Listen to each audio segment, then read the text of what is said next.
It was the courtroom moment that nobody could have predicted. Drake, usually the one to keep his battles behind closed doors and inside the studio, finally stood tall before the judge and dropped a bombshell that left both fans and haters gasping for air. In a case already tangled with accusations, egos, and years of quiet tension, this single reveal flipped the entire narrative on its head.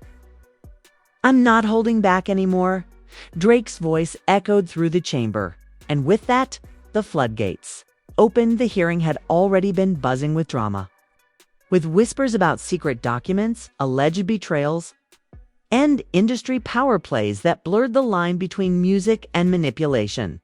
But what came out in that moment shocked even seasoned reporters. Kendrick, stone-faced and silent, watched as Drake pulled out receipts no one thought existed. The jury shifted, lawyers raised objections, and the gallery erupted into stunned chatter. Fans outside the courthouse lit up social media instantly. Drake just exposed Kendrick like never before. One tweet read, while another screamed, "This is bigger than rap, it's personal." It's a question now. What exactly did Drake reveal that has the entire hip-hop world holding its breath? The courtroom was buzzing long before the judge even walked in. Reporters were whispering in, the back cameras flashing outside, and fans pressing up against the barricades just to get a glimpse of hip-hop history unfolding in real time. This wasn't just another celebrity legal dispute. This was Drake versus Kendrick, two titans of rap. Two men who had traded verses and subliminals for years, while standing on opposite sides of a legal battle that had the whole culture glued to their screens. Inside, Drake sat cool, almost too cool. Dressed sharply, hands folded, he carried himself like a man who had waited years for this very moment.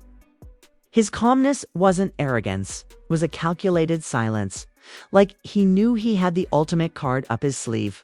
Across the aisle, Kendrick kept his posture straight, face unreadable, his eyes locked forward like a soldier on the front line. The tension between them was thick, a kind of silent war that spoke louder than any diss track ever could. When the judge finally entered, the murmurs died down. The hearing began with the usual motions, lawyers reciting their arguments, citing precedents, painting the picture of their client as the victim. For a while, it felt like any other high-profile case. Legal jargon, objections, and procedural, back and forth.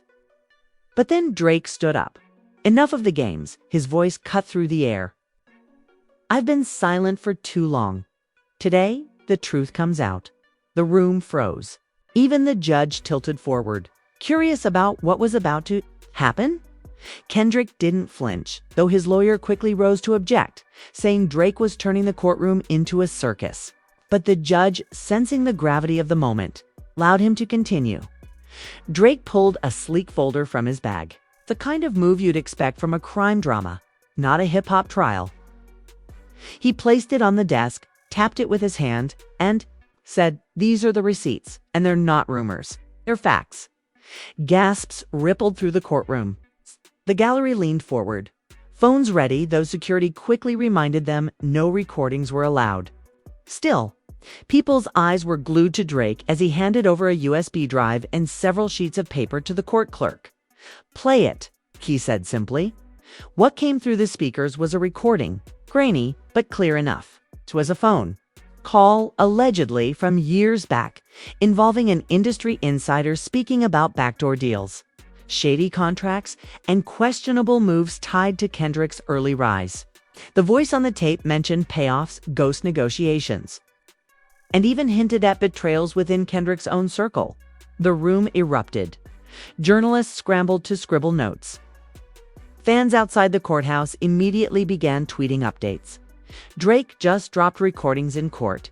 "This is bigger than rap beef," another viral post read. "If this audio is real, Kendrick's whole legacy is in question." Through it all, Kendrick stayed silent. He didn't flinch, didn't even blink, just leaned toward his lawyer and whispered something.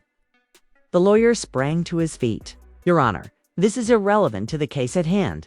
Mr. Graham is using theatrics to distract from the actual issues." But Drake smirked, leaning into the mic. Truth isn't theatrics, and justice starts with truth, doesn't it? The judge ordered the recording, paused, and leaned back in his chair, clearly unsettled. The courtroom was alive with whispers. Reporters mouthed wow to each other. Even the jury looked shaken. Meanwhile, outside, chaos. Fans clashed in the street, chanting names, arguing over what had just been revealed. Memes exploded across Instagram within minutes. Kendrick depicted as a chess piece being flipped off the board. Drake edited into a courtroom scene, like a lawyer from a TV drama. One viral caption summed it up. Drake ain't rapping, he's lawyering. Back inside, Kendrick's lawyer tried to regain control. My client is not here to fight a rap battle in front of the jury. He's here for justice, for fairness. This so-called evidence is nothing but a publicity stunt. Drake laughed under his breath. Ah, stunt? I'd call it pulling the mask off. People deserve to know the truth. His voice carried that mix of calm and bite, the same energy that had made his subliminals sting in songs. But here, in the courtroom, it landed differently. It wasn't entertainment. It was evidence. The judge allowed a short recess, and in those minutes, the courthouse turned into pure chaos. Reporters rushed to file breaking news. Fans outside screamed into live streams. And even industry insiders started dropping cryptic posts. One producer tweeted, "I told y'all years ago, receipts always come out."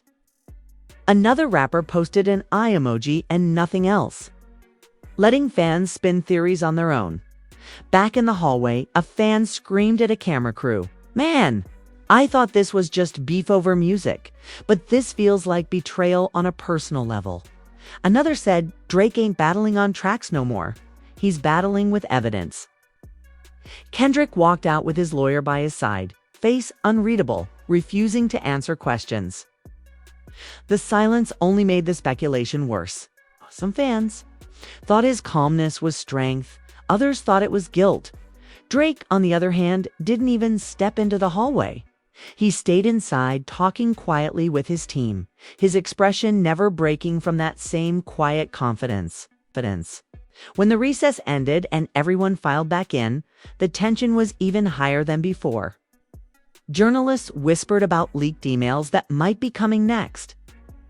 Fans online speculated that Drake had even more proof waiting. Hashtags like #Drake exposes Kendrick and #courtroom drama trended worldwide. Then came the next shock. Drake's lawyer stood and handed over a stack of printed emails. The documents, allegedly from Kendrick's own circle, hinted at hidden negotiations, sudden shifts in loyalty, and conversations that, if true, could rewrite entire chapters of rap history. One email even suggested that a major collaborator of Kendrick's had once sided with Drake in secret, only to switch sides later for career reasons. The jury exchanged glances. The judge frowned. The court clerk shuffled through the stack with raised eyebrows and Kendrick. Kendrick just sat there, face set in stone, as if he'd been expecting this moment all along. The hearing ended that day on a cliffhanger. The judge announced that the new documents would be reviewed and verified before they could be admitted officially. But the damage was already done. Fans and media had seen enough to keep the story alive for weeks. Drake had made his move, and now the world was waiting to see how Kendrick would respond as everyone left the courtroom. One reporter summed it up in a hushed voice. "This isn't just a trial anymore. This is hip-hop's biggest reckoning." And yet, deep down, it felt like Drake still hadn't played his strongest card. The second day of the hearing started under even heavier media fire. Overnight, the so-called leaked emails had been dissected by fans, journalists, and self-proclaimed industry insiders. YouTube breakdowns racked up millions of views in hours. Twitter Spaces went late into the night with fans debating whether the documents were real or fabricated. Even rival rappers couldn't resist chiming in, some dropping cryptic bars on Instagram stories. others tweeting sarcastic comments like, "Crazy how truth always finds its way to light." When court resumed, everyone knew the spotlight wasn't on the judge or the lawyers anymore. It was squarely on Drake and Kendrick. Every glance, every breath, every pause felt amplified. Reporters leaned forward, waiting for the next bomb to drop. Drake's legal team wasted no time. They stood and presented the printed emails, officially entering them into evidence. The court clerk read aloud snippets that sent ripples through the room. In one exchange, an unnamed associate allegedly wrote about securing leverage against Drake, hinting at schemes to undercut him in deals. Another message suggested that Kendrick had been advised to distance from certain collaborators because they were secretly in Drake's corner. The gallery erupted in murmurs.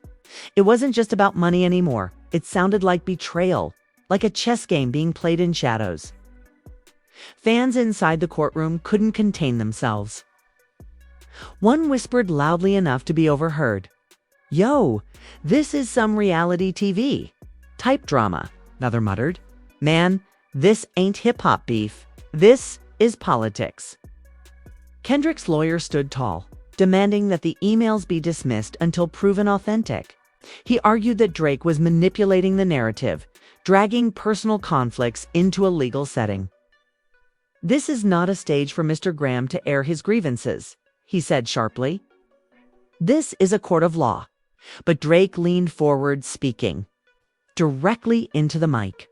"And the law is supposed to protect the truth, isn't it? If these documents expose what's really been going on, then the court and the world deserve to see it." The judge rubbed his forehead, clearly wrestling with how much to allow. Still, he agreed to let the emails be provisionally considered. While verification was underway, it was enough. The damage had already hit social media like wildfire. Meanwhile, Kendrick finally spoke his first words of the trial.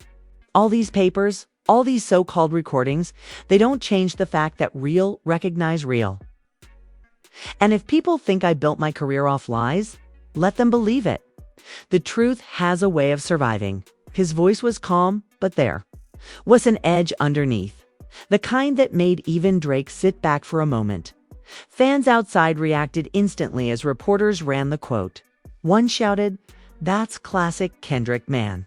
Calm under pressure." Another argued, "Nah, that's deflection.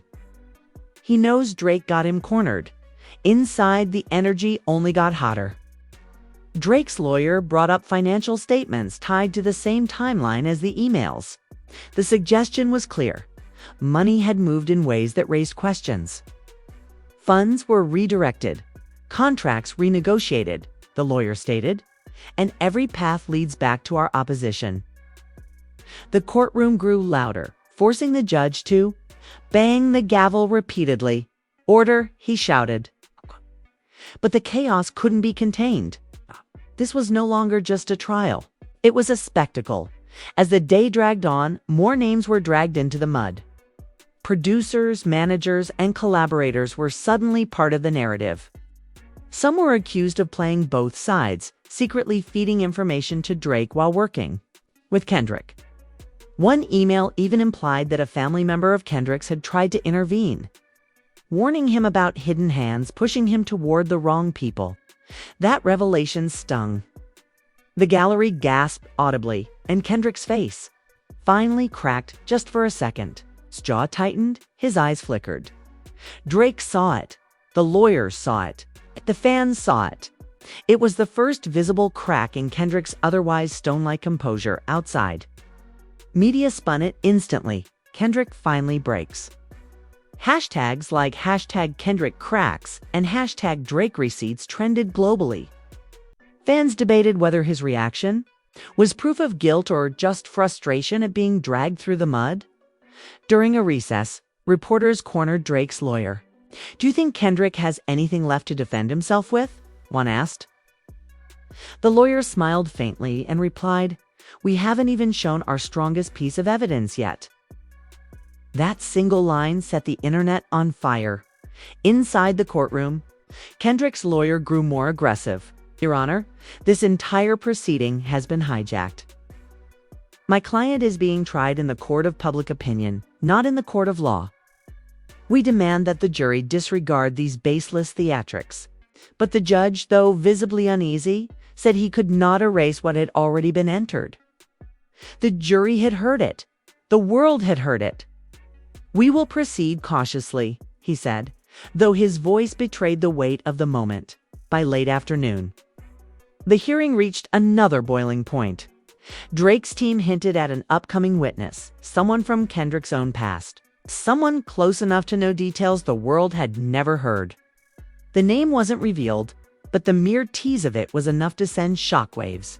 Kendrick's lawyer immediately demanded to know who the witness was, accusing Drake's side of trial by ambush. But Drake only leaned back, smirked, and whispered something to his attorney.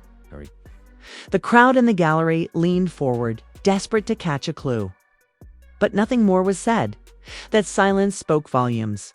As the session ended, the judge declared that the next day would include witness testimony.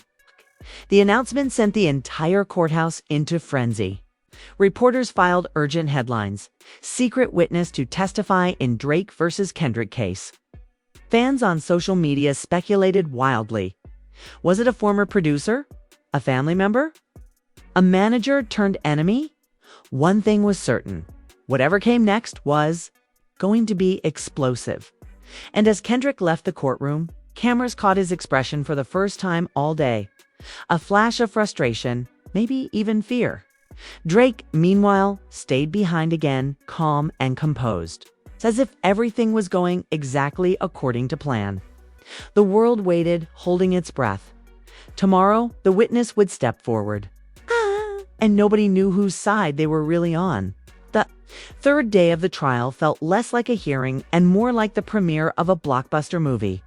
Fans were camped outside the courthouse before sunrise, chanting, live streaming, holding signs that read "Justice for the Truth" and "This is bigger than rap." News helicopters circled overhead. By the time the courtroom doors opened, the tension was unbearable. Everyone wanted to know who was the secret witness Drake's team had teased. Inside, Kendrick sat rigid, staring straight ahead. His lawyer leaned in, whispering furiously, but Kendrick didn't respond. His stillness was a shield, but his eyes betrayed the storm brewing underneath. Drake, on the other hand, carried the same quiet confidence he had shown all week. It was almost infuriating, like a man who already knew how the story would end. The judge entered, called the court to order, and within minutes, Drake's lawyer rose to announce the witness. The gallery leaned forward. Reporters clutched their pens. The name that came next stunned the room into silence. It wasn't a producer, it wasn't a label executive, wasn't even a rival rapper. The witness was someone much closer, a former member of Kendrick's own inner circle, a longtime friend who had suddenly vanished from the public eye years ago. When the witness walked in, whispers filled the courtroom. He looked nervous, adjusting his jacket, eyes darting around as if he was painfully aware of the history about to unfold. Kendrick finally turned his head, and for the first time in this entire trial, his composure cracked visibly. His jaw dropped, just slightly, his eyes narrowing in disbelief. "Do you swear to tell the truth?" the clerk asked. The witness nodded. His voice, Drake's lawyer, wasted no time. "Please state your relationship to the defendant." The witness hesitated before answering. "I was part of his team. Day one. Someone he called family." Gasps echoed through the gallery. Fans shifted in their seats. The weight of the word family was heavy. "And why are you here today?" The witness took a deep breath. "Because I can't keep quiet anymore. What's been hidden, what's been done in the shadows, it has to be exposed, even if it costs me everything." The gallery erupted. A woman shouted, "Traitor!" Someone else whispered, "Finally, the truth." The judge banged his gavel repeatedly, demanding silence. The testimony that followed was explosive. The witness spoke of backroom conversations, of deals designed to sabotage Drake's opportunities, of betrayals masked as strategy. It wasn't just competition, he said. was personal. Moves were made to bury him, to cut him off, to make sure his voice was drowned out. One point, the witness claimed he had seen documents himself. Contracts redirected, agreements dissolved. And every time I raised questions, I was told to stay quiet. Loyalty meant silence. Kendrick's lawyer tore into him during cross-examination. You disappeared for years, didn't you? You've been bitter, haven't you? Isn't this nothing more than revenge? The witness didn't flinch. I left because I couldn't take it anymore. And this isn't revenge. This is truth. The courtroom buzzed with tension. Kendrick stared at his former friend, his face a mix of anger and betrayal. For the first time, he leaned into the mic. You of all people? His voice was low but audible. After everything. The witness looked directly at him. Sometimes, the people closest to you hurt you the most. And sometimes, they need to be stopped. That single exchange sent shockwaves through the courtroom. Reporters scrambled to capture the words verbatim. Social media lit up instantly. Kendrick betrayed by his own. Another trending caption read, "Family turns to foe. Courtroom. Drama reaches peak." But the testimony wasn't over. The witness dropped another bombshell. Alleged text messages. Screenshots that he had saved for years, waiting for the right moment. They showed conversations between Kendrick's circle, discussing strategies to undercut Drake's releases, even planting stories and blogs to tilt public opinion. The jury shifted uneasily. The judge's brow furrowed, and Kendrick. He gripped the edge of the table, his knuckles white. For the first time, it was clear that the weight of the evidence was pressing down on him. Outside, chaos exploded. Fans screamed into cameras, some defending Kendrick, others calling him a fraud. "This is crazy, man. Hip-hop is finished if this is true." One shouted, another argued. "Nah, Drake's orchestrating this whole thing. It's all a setup." Inside, the cross-examination grew heated. Kendrick's lawyer accused the witness of being coached by Drake's team of fabricating evidence for personal gain. "You're just bitter because you were cut off. You're not credible." The witness fired back. "If I wanted money, I could have sold this story years ago. I'm here because I couldn't watch the lies pile up anymore." The gallery erupted again, and the judge had to threaten to clear the courtroom if order wasn't maintained. But the damage was already done. The testimony had cracked open a new level of scandal, one that went far beyond music. By late afternoon, Drake's team played one last card, a video clip, grainy but powerful. It showed a private meeting, allegedly between members of Kendrick's camp, discussing how to make sure Drake stays in his lane. The words were damning, even if the context wasn't fully clear. The jury leaned forward, the room silent, except for the faint audio when the clip ended. Kendrick's lawyer demanded it be dismissed, arguing chain of custody issues. The judge agreed to review it, but the visual had already seared itself into the minds of everyone watching. The day ended with both sides rattled. Kendrick looked shaken, his defense scrambling. Drake remained composed, whispering with his lawyers, a faint smile tugging at his lips. Outside, hashtags like #witness_bombshell and #courtroom_betrayal trended worldwide. And yet, the biggest twist hadn't arrived as the judge adjourned. He announced that the following day would include a surprise rebuttal witness, someone Kendrick's team had managed to call at the last moment. The court gasped. Reporters nearly tripped over themselves to file the headline. Kendrick strikes back. Rebuttal witness to testify. The question on everyone's mind, who could possibly step forward to defend Kendrick now? The fourth day began with a different kind of tension. For 3 straight days, Drake had dominated the courtroom, dropping evidence, witnesses, and revelations that turned the rap world upside down. But now, all eyes were on Kendrick. The news of a rebuttal witness had shaken everyone, and the speculation was wild. Who could he possibly bring to counter what had already been revealed? Fans lined the courthouse steps before dawn, some wearing Drake merch, others in Kendrick hoodies, both sides arguing as if this was a championship final. Media outlets hyped the moment like it was the Super Bowl of hip-hop. Headlines screamed, "Kendrick's last chance, and can a witness save the legacy?" Inside, Kendrick sat straighter than ever. Gone was the silent stone mask. Today, he looked determined, like a man with a mission. Drake, still composed, still unbothered, just did his suit jacket and nodded calmly to his lawyers. When the judge entered and called the court to order, Kendrick's attorney stood. "Your Honor, the defense would like to call a witness." The gallery hushed. Reporters froze, pens hovering. The doors opened and in walked someone no one expected. It wasn't a lawyer. It wasn't a family member. It was a producer, a heavyweight name in the industry, someone who had worked with both Drake and Kendrick, a respected figure known for keeping quiet during beefs. His presence alone sent a ripple through the room. Drake raised his eyebrows for the first time in the trial. Kendrick's face softened just slightly, as though a burden had been lifted. The producer took the oath and sat down. Kendrick's lawyer began. "Please state your relationship to the defendant." "I've worked with him for years. Music, tours, projects, seen him in the studio, in meetings, and outside the spotlight." "And why are you here today?" The producer leaned forward. "Because I've seen both sides. And it's time someone said what really happened." Courtroom was hooked. The gallery leaned in, silence filling the room. The testimony began with a different angle.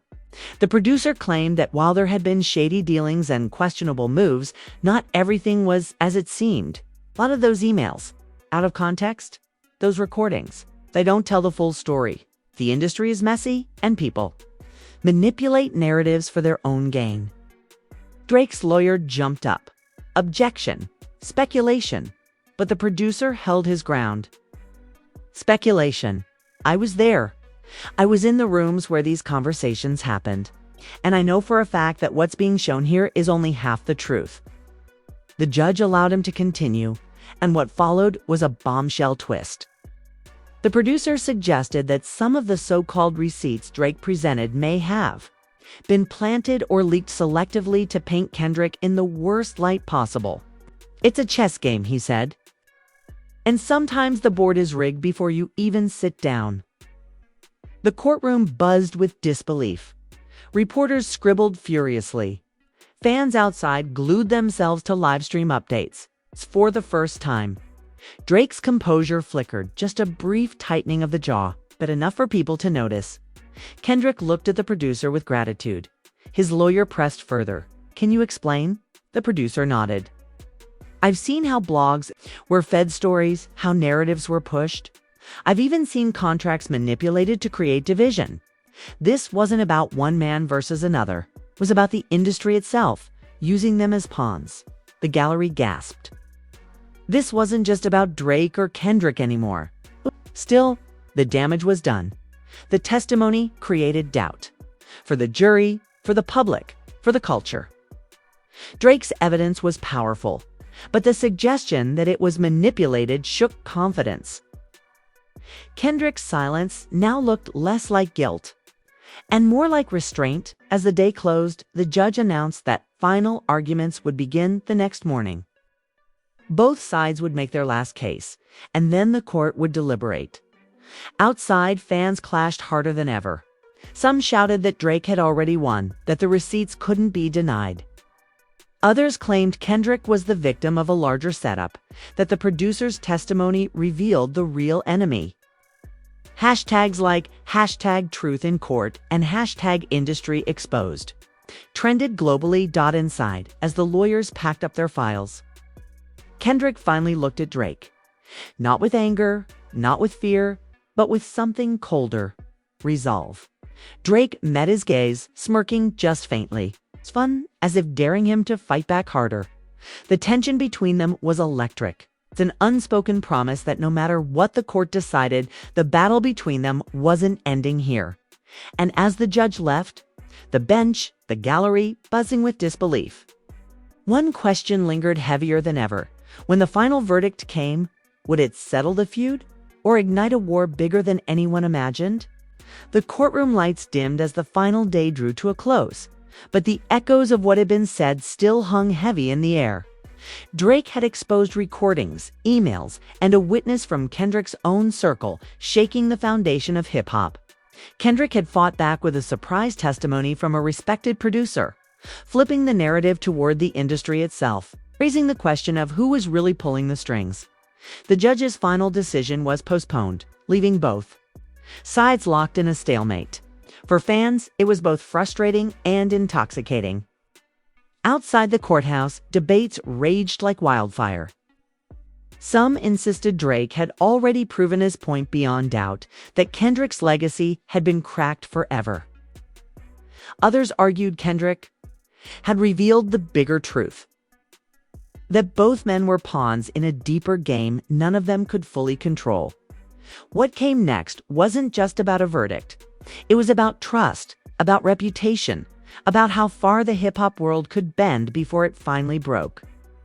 Industry insiders whispered about labels scrambling, managers hiding, and artists reevaluating their alliances. This wasn't just one case. This was a turning point, a chapter that blurred the line between music, law, and raw human betrayal.